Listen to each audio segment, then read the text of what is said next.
마지막 시간입니다. 계속해서 말씀드리도록 하겠습니다. 자, 그러면 앞으로 어떻게 해야 될 것이냐, 이것이 문제죠. 자, 두 가지 방면에서 우리가 준비를 해야 됩니다. 하나는 국제 정세에 대처를 해야 된다는 것이고, 또 하나는 국제법적으로 준비를 해야 된다는 것입니다. 국제 정세라고 하는 것은 뭐냐? 지금 우크라이나하고 러시아하고 전쟁을 하고 있습니다. 러시아가 일방적으로 우크라이나를 침공을 한 거죠.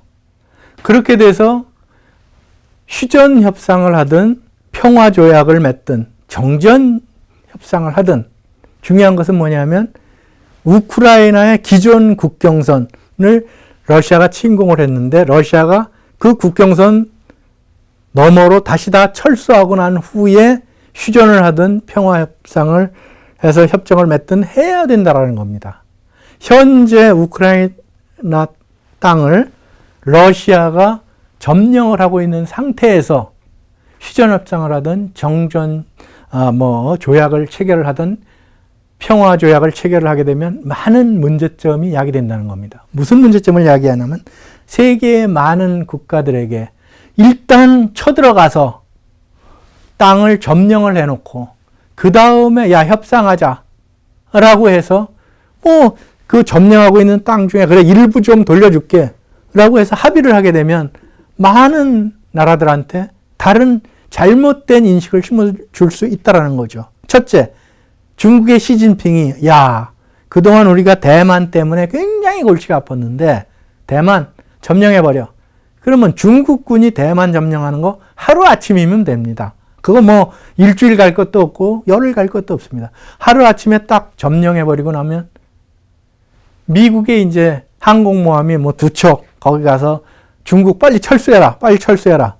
미국 본부의 국무부에서 난리가 나가지고 중국 이건 세계 평화를 깨뜨리는 일이다. 빨리 철수해라. 라고 하겠죠. 그런데 중국이 알았다 그러고 철수를 해주면 다행이지만 야 무슨 소리를 하는 거야. 협상을 해야지. 그래서 자 우리 중국군 다 철수해 주겠다. 그 대신에 대만은 앞으로 대만이라는 중화인민공화국이라고 하는 이름 쓰지 말고 우리 중국이라고 하는 국호를 사용을 해라. 그리고 대만 공산주의 할 필요 없다. 그냥 자본주의 체제 해라. 자본주의 체제 해라. 홍콩이 그렇게 하고 있지 않냐. 대만 마찬가지 자본주의를 해서 미국한테 수출할 거 있으면 다 하고 대한민국에 수출할 거 있으면 다 해라. 그거 관계없다. 다만 국호만 중국이라고 쓰고 그 다음에 대만 총통 그런 거 없애버리고 우리 중국에서 행정장관을 보내겠다. 그 행정장관의 지시에 따라서 행정행위를 하면 된다. 홍콩 봐라. 얼마나 잘하고 있냐. 이러한 잘못된 생각을 이 우크라이나와 러시아의 전쟁이 그러한 잘못된 생각을 심어줄 수 있다는 거죠. 그렇게 되면 북한의 김정은이 요거 봐라. 알았어. 어느 날 자 서해 5도 점령해. 그러면 북한 군인이 서해 5도, 연평도, 백령도 하루아침에 점령해 버립니다. 우리 해군이 물론 출동하죠. 해군이 출동해서 북한 지역에다 대고 함포 사격을 할 겁니까? 아니면 백령도에다 대고 함포 사격을 할 겁니까? 백령도에 우리 주민들이 있는데요. 거기다 대고 어떻게 포를 쏩니까? 그러면 미국의 항공모함이 딱 와가지고 빨리 철수해라. 북한군 철수해라 라고 하겠죠. 그러면 김정은이 알았다. 철수는 하는데 대신에 대한민국 해병대도 다 철수시켜라. 그러니까 거기는 우리 북한군도 없고 대한민국 군대도 없는 평화지역을 만드는 거다. 이거 얼마나 좋냐. 거기 니네가 군대를 주둔시키니까 맨날 충돌 일어나고 하지 않냐. 평화지역 만들면 너희도 좋고 우리도 좋지 않느냐 라고 하게 된다는 거죠. 그러면 미국의 입장에서는 이거 계속 거기다 항공모함 놔두고 어쩔 수가 없다는 거죠. 그렇다고 미국의 항공모함이 북한에다 대고 함포 사격을 합니까? 못합니다. 그렇다고 미국의 해병대가 백령도에 상륙을 해서 북한군을 몰아낼 겁니까? 백령도에 우리 주민들이 있는데요. 못하는 거죠. 예.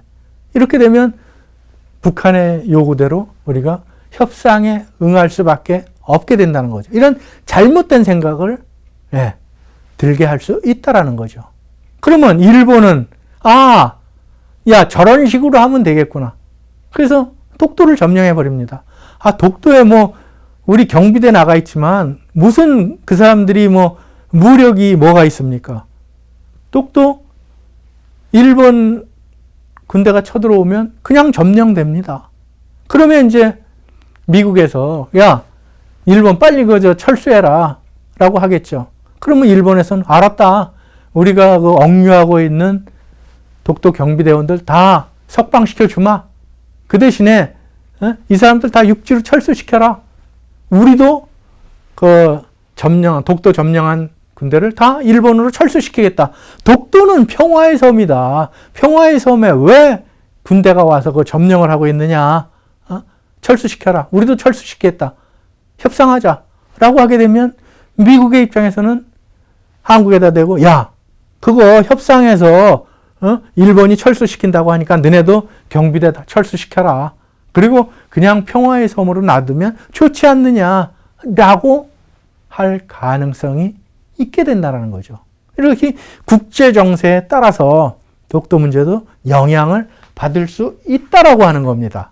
그러면 이러한 것을 우리가 어떻게 대처를 해야 될 것이냐라고 하는 것을 미리미리 준비를 해둘 필요성이 있다라고 말씀을 드릴 수 있는 거죠. 그 다음에 자 이건 이제 국제 정세입니다. 우크라이나와 러시아 전쟁 말씀을 드렸어요. 그 다음에 이제 자 국제법적인 조치를 해야 된다라고 하는 거죠. 자 지금 일본하고 독도 문제로 우리가 다투기 시작한 지 75년이 지났습니다. 아직도 해결이 안 됐어요. 앞으로 또 75년이 지나가면 해결될 것이냐? 그것도 누구도 자신을 못합니다. 75년이 아니라 앞으로 100년이 또 그냥 지금 상태로 지나갈지도 몰라요. 언젠가는 우리가 재판을 통해서 이것은 한국 것이 맞다라고 하는 확인을 받지 않는 한은 계속해서 이와 같은 상태는 계속될 겁니다. 모르는 사람들은 그런 얘기를 합니다. 우리가 실효적 점유를 하고 있는데 오래되면 우리 거 되는 거 아니냐. 지금 현재 대한민국의 독도를 실효적 점유를 하고 있는 게 아닙니다. 실효적 점유의 법적인 의미는 뭐냐면 평화로운 상태에서 즉 상대방으로부터 아무러한 항의를 받지 않는 상태에서 우리가 행정권을 행사를 하는 것을 실효적 점유라고 합니다. 근데 일본이 항의를 안 했습니까? 지금도 계속 항의를 하고 있지 않습니까? 그러면 우리가 생각하는 실효적 점유는 실효적 점유가 법적으로 아니라는 뜻입니다. 그러니까 앞으로 50년이 되고 70년이 돼도 실효적 점유에 의해서 독도가 우리 땅이다 라고 확인받기는 어렵다는 거죠. 그래서 우리가 국제법적인 준비를 해야 된다는 겁니다. 그런데 다행스러운 거는 뭐냐면 자 항의를 하지 않았다고 해서 네 땅이다라고 판결을 내리는 것은 제국주의 국제법이다. 제국주의 시대 때 그랬다. 그래서 여러분들이 아프리카 지도를 한번 보시면 그 지도의 국경선이 쫙쫙 이렇게 아주 자대고 이렇게 그려져 있는 것을 확인할 수가 있습니다. 그게 왜 그랬느냐? 그 영국이 가가지고 여기서부터 여기까지는 우리 영국 땅. 그럼 다른 나라가 항의를 하지 않으면 그냥 영국 땅이 돼버린 겁니다. 또 프랑스가 가가지고 가만히 있어봐. 여기서부터 여기는 영국 땅이라고 그랬으니까 그럼 그 옆에서부터 여기까지는 우리 땅이라고 하면 또 항의를 하지 않으면 프랑스 땅이 되는 겁니다. 그래서 영국 땅, 프랑스 땅, 이태리 땅 이런 식으로 서구 유럽의 제국주의 국가들이 다 잘라 먹었습니다. 그대로 지금 국경선이 형성이 되었기 때문에 자대고 쫙쫙 그려진 겁니다. 그래서 같은 부족인데도 절반은 이쪽에, 절반은 이쪽 국가에 굉장히 복잡합니다. 근데 이것을 바로 잡으려면 또 전쟁이 일어나게 됩니다. 왜 이거 내 땅인데 네 땅이 되느냐, 우리 민족인데 어쩌고. 그래서 아프리카 헌장에 보면 자, 그 식민지 시대 때 그려진 국경선은 손대지 않는다, 거론하지 않는다. 즉 그대로 우리가 확정을 짓고 지나갑시다. 그래야 전쟁이 안 일어난다라는 거죠. 근데 그거는 아프리카에 해당되는 문제고 기타 아무런 관계가 없는 지역, 예를 들면 독도죠. 그럼 독도가 일본 땅이 되었다고 그래서 항의를 하지 않았다고 그래서 그게 일본 땅이냐? 이건 아니다. 국제사법재판소는 판단을 할 때 그것이 과연 누구 것이 맞느냐라는 것을 조사를 해서 거기에 맞춰서 판결을 내려야지, 항의하지 않았다고 해서 네 땅, 이건 아프리카에나 해당되는 것이지 이런 데서는 맞지 않는다. 더더군다나 그게 정의하고는 거리가 멀다. 정의는 뭐냐?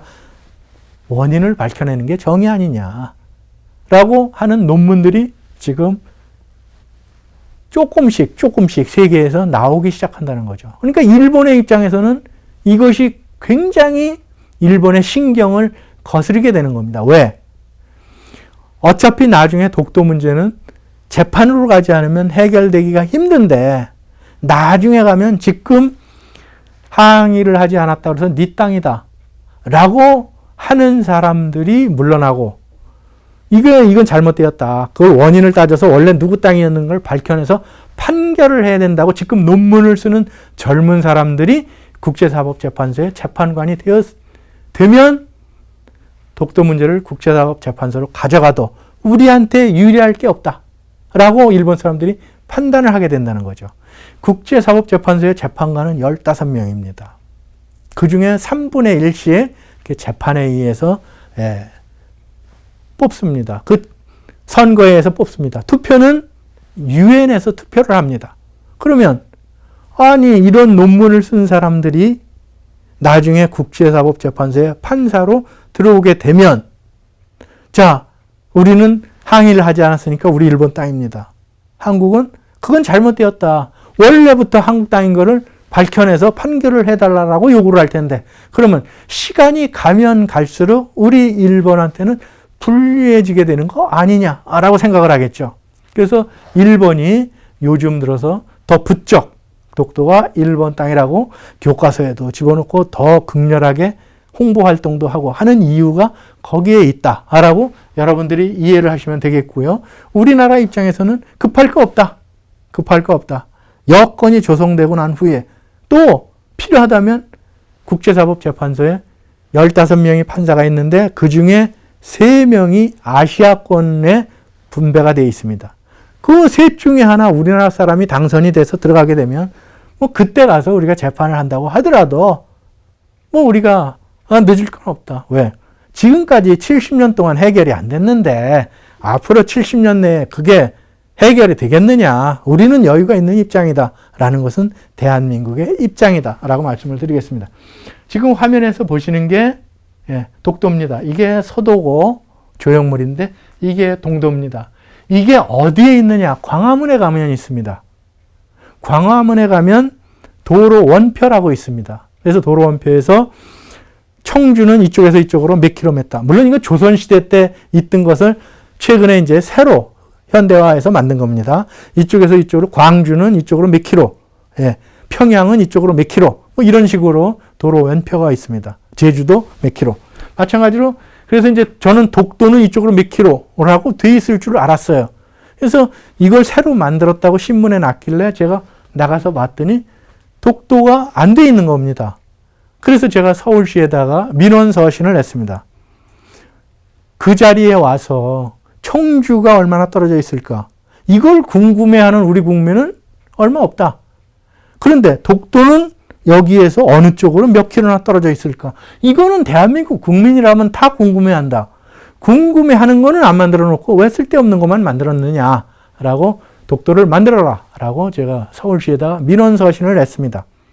그랬더니 서울시에서 그거는 일본을 자극할 우려가 있기 때문에 만들면 안 된다고 해서 안 만들었습니다.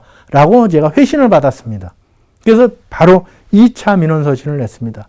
일본에 가면 돌아와라 다케시마야 이렇게 해가지고 이렇게 아치를 세우는 데가 몇 군데가 있습니다. 그걸 사진을 찍어온 것을 서울시로 보내면서 일본은 이렇게 아치까지 세워놓으면서 뭘 하는데 우리는 뭐 만드는 도로 원표에다가 독도 동판 하나 박는 거를 그렇게 일본을 두려워하냐. 서울시가 외교부냐? 라고 2차 민원 서신을 냈습니다. 그랬더니 이 실무자가 굉장히 고민을 했어요. 왜? 입장을 바꿔놓고 여러분들이 그 실무자라고 하더라도 이걸 새로 만든다고 하는 건 굉장히 어렵죠. 왜? 며칠 전에 수천만 원을 들여서 도로 원표를 잘 만들어 놨는데 이게 만든 지 일주일도 안 돼가지고 독도가 빠졌답니다. 독도를 새로 만들어서 집어넣어야 됩니다. 추가적으로 예산이 250만 원이 듭니다. 라고 기한을 해서 보고를 할 수 있게 결제를 받을 수 있겠어요? 그러면 처음부터 제대로 만들지 왜 이렇게 자기가 나쁜 소리를 들을 게 뻔하죠. 그러니까 이 사람으로서는 이걸 해줄 수가 없는 거죠. 실무자는. 그래서 고민을 하다가 실무자가 저한테 답신을 보냈는데 서울시 발전 자문위원회 안건으로 회부하도록 하겠습니다. 라고 답신을 보내왔습니다. 이건 안 하겠다는 얘기죠. 왜? 자문위원회라고 하는 것은 실무자가 요렇게 했으면 좋겠습니다 하면 그렇게 하시오라고 그냥 추인을 해주는 게 자문위원입니다. 그러면 실무자는 그걸 가지고 자문위원회에서 이렇게 하는 게 좋겠다라고 결론이 났습니다. 이런 거죠. 책임도 권위성도 부여하고 책임도 자기는 빠져나가고. 그래서 제가 이건 안 하겠다는 의미로구나.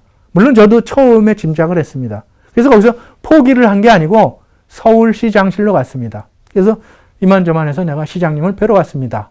그래서 들어가가지고 시장님한테 이렇게 해서 제가 1차 민원서신을 냈는데 일본을 자극할 우려가 있어서 안 된다라고 이렇게 답을 받았습니다. 그리고 2차로 이렇게 민원서신을 다시 냈는데 자문위원회에 회부하겠다라는 회신을 이렇게 받았습니다. 이거는 안 하겠다는 의미로 저는 해석을 했습니다. 시장님, 이거는 하는 게 맞습니까? 안 하는 게 맞습니까? 그래서 시장님이 당시에 최병렬 시장님이셨는데 이거는 해야 되는 거 아니겠습니까? 그러면 하라고 제 앞에서 지시를 해 주십시오. 그래서 서울시장이 이걸 긍정적으로 검토를 해서 해야 되겠습니다. 라고 해서 만들었습니다.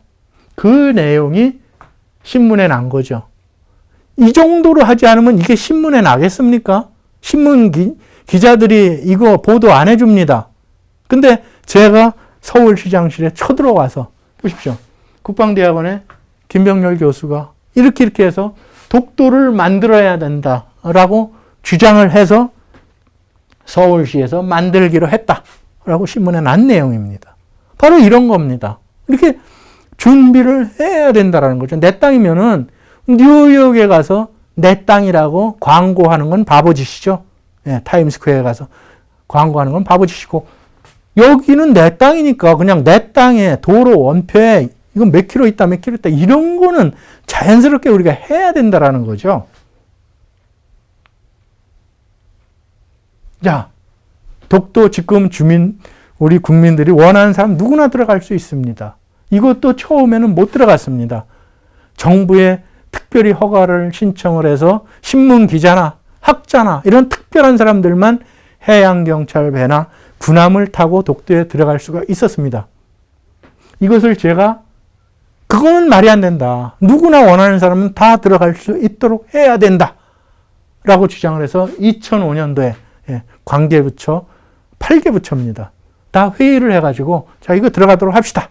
라고 해서 관철을 시켜가지고 2005년도 이후로 우리 국민들이 자유롭게 들어갈 수 있게 되었다라는 것이죠. 자, 이건 제가 쓴 책입니다.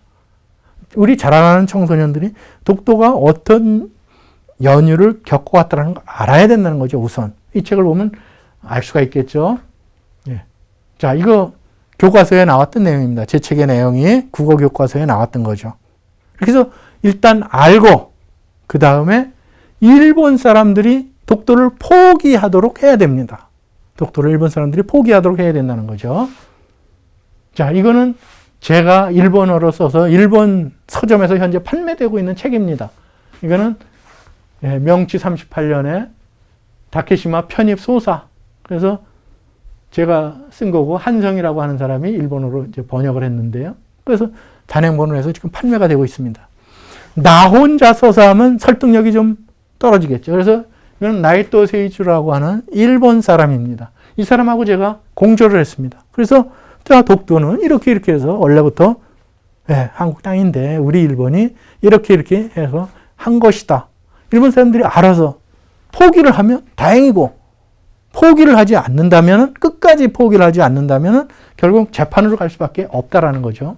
그래서 이제 이 책은 제가 영어로 책을 편찬을 해서 국제사법재판소 도서관에 이 책 보냈습니다.